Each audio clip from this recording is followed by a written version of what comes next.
Sindhi general panchayat અને યુવા વિંગને સંયુક્ત ઉપક્રમે મેયર ઉષાબેન તલરેજા અને સ્ટેન્ડિંગ કમિટીના સભ્ય મનીષભાઈ અડવાણીનો ભવ્ય નાગરિક સન્માન સમારોહ યોજાયો. સિંધી જનરલ પંચાયત અને યુવા વિંગના સંયુક્ત ઉપક્રમે મહાનગરપાલિકાના સિંધી સમાજના નવનિયુક્ત પદાધિકારીઓનું સન્માન સમારોહનું આયોજન કરવામાં આવ્યું હતું, જેમાં ખાસ સિંધી સમાજમાંથી આવતા મહિલા મેયર ઉષાબેન તલરેજા, સ્ટેન્ડિંગ કમિટીના સભ્ય મનીષભાઈ અડવાણીનું સન્માન, કેન્દ્રીય મંત્રી નીમુબેન બાંભણિયા, શહેર પ્રમુખ કુંવરભાઈ શાહ સહિતના નવનિયુક્ત પદાધિકારીઓની ઉપસ્થિતિમાં સન્માન કરવામાં આવ્યું હતું.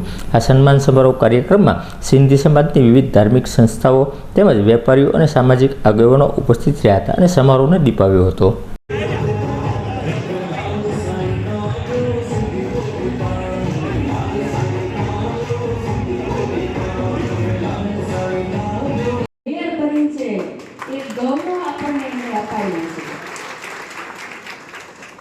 આ ગૌરવ જ્યારે આપણને મળ્યું હોય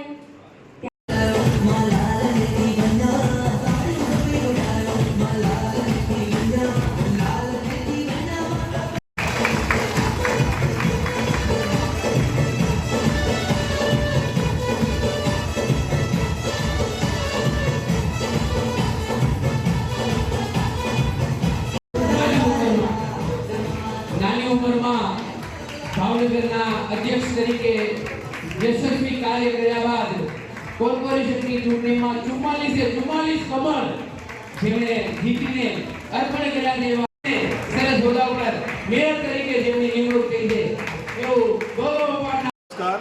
આજરોજ સિંધી જનરલ પંચાયત તેમજ સિંધી જનરલ પંચાયત યુવા વિંગ દ્વારા ભાવનગર મહાનગરપાલિકામાં સિંધી સમાજના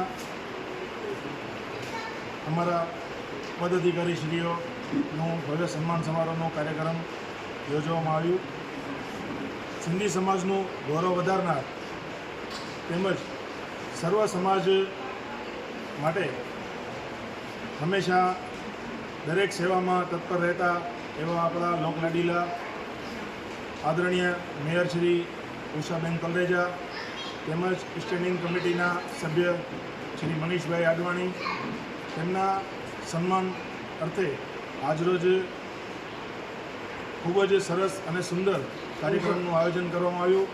આજરોજ આ કાર્યક્રમમાં સિંધી સમાજની અલગ અલગ તમામ પંચાયતો, ધાર્મિક સંસ્થાઓ તેમજ સામાજિક અલગ અલગ સંગઠનો દ્વારા આજરોજ સન્માન સમારોહ કરવામાં આવ્યો. અમારા સિંધી સમાજના પદાધિકારીઓનું ખૂબ બહોળી સંખ્યામાં અમારા સમાજના આગેવાનો, મહિલાઓ તેમજ દરેક અલગ અલગ ક્ષેત્રમાંથી વેપારી મિત્રોનું પણ દ્વારા પણ સ્વાગત સન્માન કરવામાં આવ્યું.